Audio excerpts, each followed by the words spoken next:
So we had what were your favorite sets to work on while at WotC? Well, it's hard to pass up. The first thing that comes to mind is the first set I worked on, which was I was on the 3-person team that developed Modern Masters. Another team handed off a design, but basically Eric Lauer, Sean Main, and I finalized the Modern Masters set together. And Sean Main and I were both very new and working under the very experienced and very genius Eric Lauer. And I often described that experience as Sean and I in the back of a New York City taxi cab, late for the airport, and the cabbie is just barreling towards, as fast as he can, swerving through traffic. And Sean and I are in the back seat shouting suggestions and making some changes, and Eric is in the front seat navigating like a champ. And we pulled that in to the finish line in time, and I thought it was great. We made a lot of cool changes once we got onto it, and it was my first big set design experience, set development experience, and so I really valued that a lot. And then my first design was Born of the Gods, and it was fun to be officially on a design team. Anybody who works in R&D has at least a little bit of a hand in literally every set, because everybody does play testing and feedback and all that stuff. So everybody has a little bit, but you don't really get homework assignments or really have it be on you unless you're officially on the design team. And so being officially on the Born of the Gods design team was really exciting for me, because that was my first design team where I got to make new cards, because Modern Masters, we got to swap in old reprints, but there was no new cards in it. So Born of the Gods was also special for me as the first place that I got to put cards in a file and see if they make it to print. And so like the first... And the other thing is, a lot of people have their hands in a lot of individual cards, that you may have a little piece of a card, but you can hardly call it yours. But the first card that I made that could be called mine is Chromanticore. And I made it. We had a homework assignment to work on the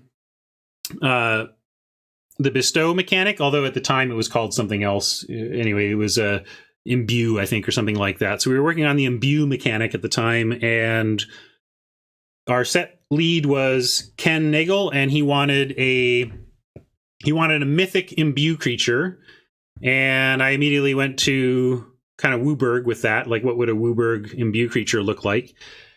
And it basically, the card I submitted was very close to this, except I had it as a 5/5, and I think one of my abilities was different. And Billy Moreno, who was on the team as well, also submitted a similar card, which happens a lot, because you have similar designer brains. The lead designer says, "Go make us mythic cards with with bestow," and designers are likely to sometimes come up with the same design. Famously, Elvish Archdruid.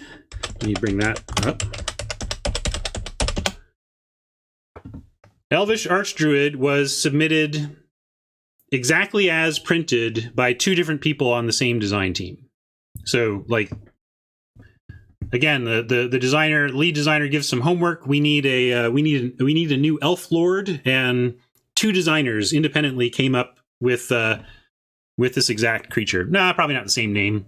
Designers aren't too worried about names. You leave that to creative. You just the main thing to do in design is to name your stuff something that will convey information to someone in R&D. So you might call Elvish Archdruid Elf Mana Dude,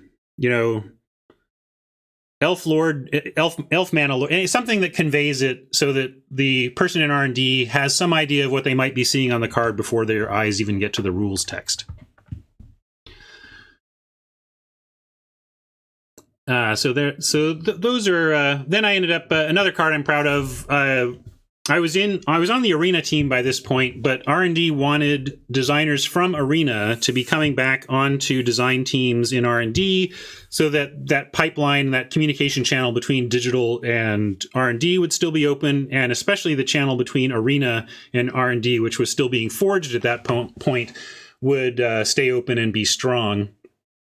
And so I got onto the Dominaria final design team. They used to call it design and development, like initial, and now they call it initial design, final design, and they've changed their process a lot in R&D since I was working on sets there. But anyway, I joined the Dominaria team for about a month of meetings and contributions, and they kind of have a rotating chair where they kind of want to bring people in for new perspectives, and I was kind of a new perspective guy on Dominaria.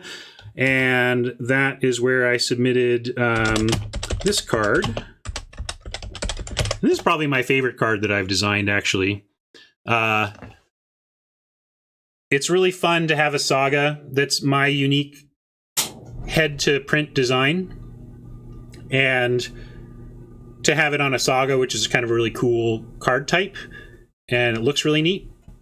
And yeah, it was a really big hit in R&D, and a big hit to kind of convey how sagas could be delivered as top-down card designs. So I'm proud that R&D uses this card as a reference point of what a successful top-down saga looked like. It doesn't matter how powerful it was relative to standard or whatever, but it tells a story, and people really like that about it, and I really like that about it. I have a bunch of saga designs that did not make the cut. And there were some that I was, this is so good, how can you not take it? But, I wasn't the lead. You throw your cards out, and then you're really happy when something like the First Eruption sees print. I could share them if I could dig them up. I don't want to try and pull them out of my brain right now, but we can look at... I also want to make sure... I gotta look at my agreement with Wizards. I technically designed those cards for Wizards of the Coast and submitted them, so it may not be correct for me to talk about them since it's possible they could use them again later. But yeah, so I'll think about that. Maybe I can't share them, but there's that question. Take one more question, then we'll jump into a draft.